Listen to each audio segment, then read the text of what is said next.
Hello, this is Ron Paul with your weekly update for Monday, February 8th.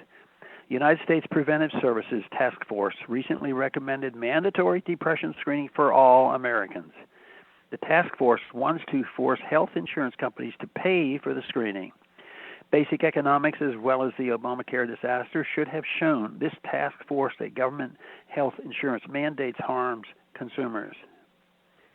Government health insurance mandates raise the price of health insurance. Consumers will respond to this increase by either choosing to not carry health insurance or by reducing their consumption of other goods and services. Imposing new health insurance mandates will thus make consumers, many of whom are already suffering from Obamacare's costly mandates, worse off by forcing them to deviate from their preferred consumption patterns. Mandatory depression screening will not just raise insurance costs. In order to ensure that the screening mandate is being properly implemented, the government will need to create a database containing the results of the screening. Those anti-gun politicians who want to forbid anyone labeled mentally ill from owning a firearm will no doubt want to use the database as a tool to deprive individuals of their Second Amendment rights. So if the Preventive Task Force has its way, Americans could lose their Second Amendment and possibly other rights simply because they happen to undergo their mandatory depression screening when they were coping with a loved one's passing, a divorce, or were simply having a bad day. As anyone who has been mistakenly placed on a terrorist watch list can attest, it is very difficult to get off a government database even when the government clearly is in error. Thus, anyone mistakenly labeled as depressed will have to spend a great deal of time and money in what may be a futile attempt to get their rights back. Mandatory depression screening will endanger people's health by increasing the use of psychotropic drugs. These drugs often have dangerous side effects. Their use has even been linked to suicide.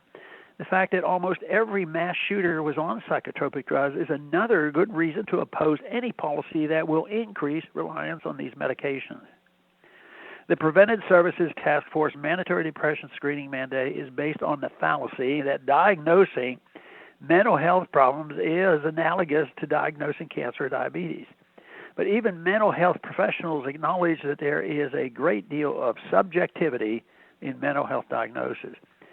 Consider that until 1973, homosexuality was considered a mental disorder by the Psychiatric Association.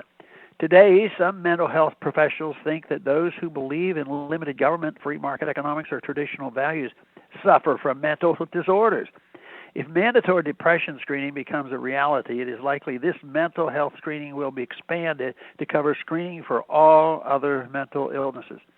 This could result in anyone with an unpopular political belief or lifestyle choice being labeled as mentally ill. Even if mandatory health screening could be implemented without increasing costs or threatening liberty, it would still be a bad idea. Government health care mandates undermine the basic principles of a free society. If it is legitimate for government to tell us what types of health care we must receive, then it is also legitimate for the government to tell us what to eat, when to exercise, and even how to raise our children.